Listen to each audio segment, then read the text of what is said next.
whawhetai ki he eiki, he tau tue mao e pong pong whaklua koe. Whanau koe tau taim talano ai. I he pong pongi, jarara! Te tau talano ai, pe te ulawa te ki fo i talano me ki tohi koe ni.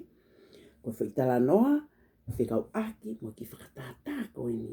Ko iro ko mo osi, whakamatala e mai pe, ai fo i talanoa. Sai, ko ki tahine koe, ko leilani o no ingoa, pea mo ki fo i kakalu, o kutu uia i haku ki fu aka. Sai, whanongo mai ki atina te ulawa manatui, whamanatu atu pe, ko hui tu ae, ta kawhi mua, ta kawhi mui, pea koe ngahi pēsi le vai. Tau i le vai koe pēsi. Me taha ki ni ma taha ki hongo fulu, e whakatatau pe ki he loloa, mo e lahi fo i talanoa o fie mao e he tokotana ne wha o e fo i talanoa, ke ne hanga talanoa i. Pea tau i le vai tokotaha ko kuna ne wha o e fo i talanoa koe otha. Otha. Pea tau i le vai tokotaha na ne tae whakatata wha afo o whako e ni, o tau ia ko illustrator. Koe tokotaha pea kune taha whakatata wha inga tohi, talanoa o tau ia ko illustrator. Sai whanongo mai, kau lau ate fo i talanoa. Ko leilani mo i kakalu. Mana tu i whanau ka hatai me ke te ke lawa o mamata mai ke atina, mahu inga ke lawa te talanoa ia mo whakahate tohi. E toki ia e taimi te ke mamata mai ke atina ka, te ke whanongo mai pe ki hoku leo. Ko leilani mo i kakalu. Na e whau ai tohini e Penny's Babe, pia tā whakatata e Jennifer Lautusi. Pia li liu e lesi e li kupu McIntyre ki whakatonga. Pia te ulau atu lewa. Ko leilani mo i kakalu. Tangot whakalele.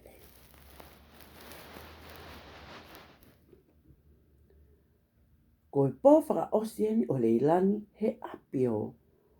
Nani mo papa. Ko i pō mawhana pena e whanongo a leilani ke hiva ai whanga inseki te itua. Ko e longoa ai longoa. I hau anani ke whai e whananga mo whakamohe mohe ki a leilani, na ane puke puke mai ai mea I hono nima. Whanongo.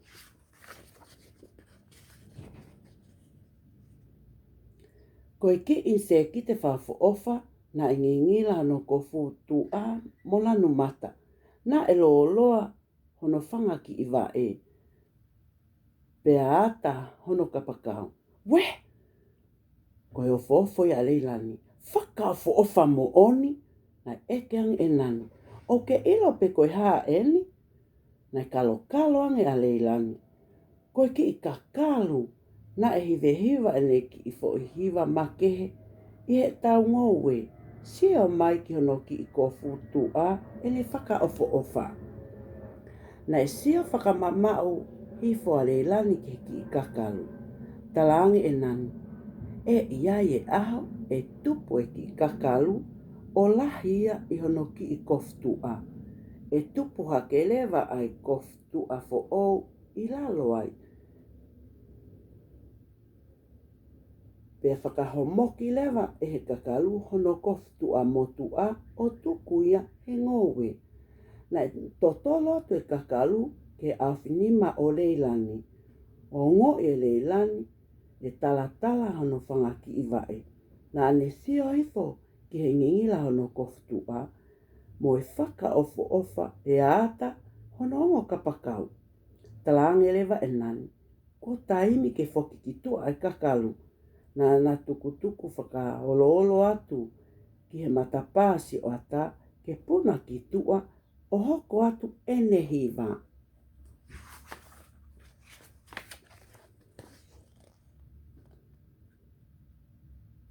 Ko aweni ki he pong pong toko naki, pa ko taim ke whoki a leilani ki o nau api.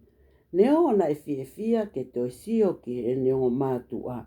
Na e ongo I loto mamahi, he ai ke mawai mo nani mo papa. Nani talaangi ki a nani mo papa e ofa lahi mai ki a naua. Ne wha o fuai a nani mo ne peheang. O a te ki loto mamahi leilani e vave pe ha o toe hao ke tau nofo. I a moni te nei i he kinta ka te ni a leilani.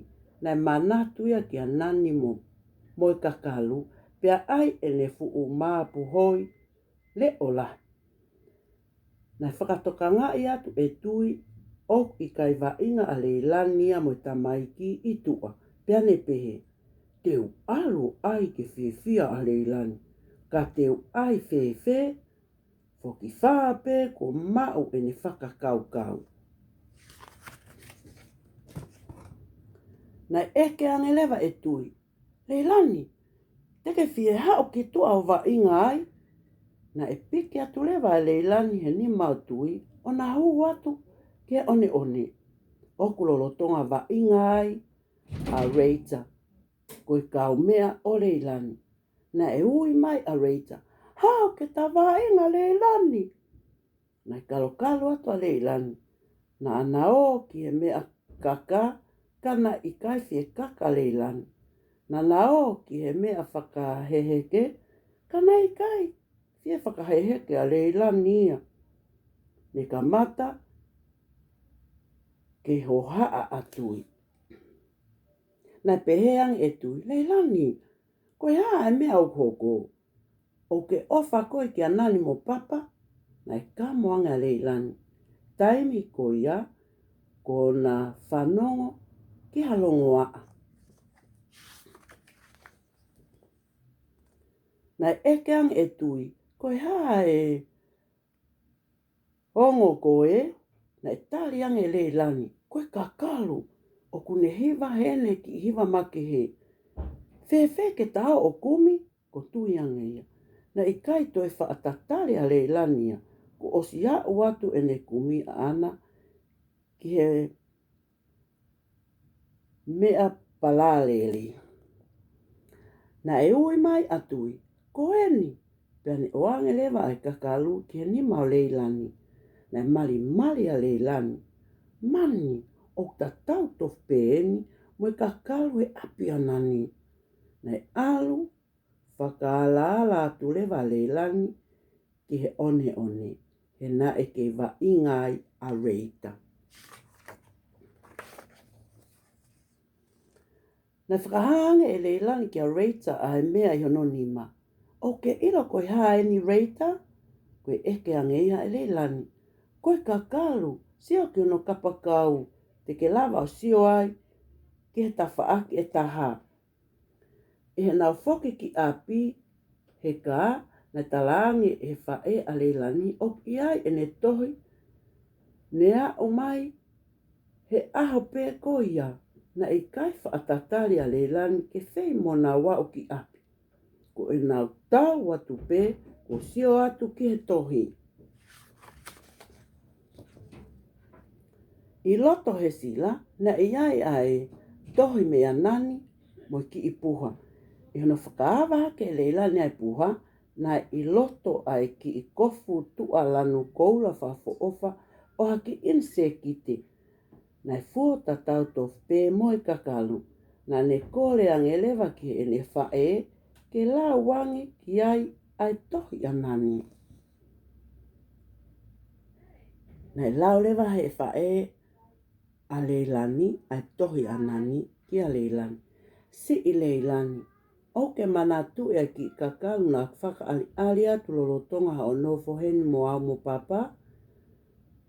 Mate mai pe koe ha, he mea na aku ilo he ngowe. Iyo, na ilo e nge eskoftua o i kakalu, pe ako atu ke sio ki ai. Hanga o to o whakalelei hake hono nge eskoftua o puke. O whalahi atu nani. Na e to o whakaalala hake e leilani a nge eskoftua o i kakalu na ane whai pia mau. Pe ane whakaukau ki he kakalu na e sio ai he api o nani, o ne fifili, pea ku ngingila nai, hono koftu a fo o mola numata. Nane pehe pe o kune ke hiva nai, ene ki I fo hiva ma ke he. Teu alu moeni ke kinta ka te ni a pongpongi, o whaka ali ange ki a reita motui, pena ane whaia. Whanau, ko ene lawa ia ta fo itala noa, ki a leilani, pea moe ki I kakanu. O ko os I lo I atu pe I apina, o I ai, aho o ki I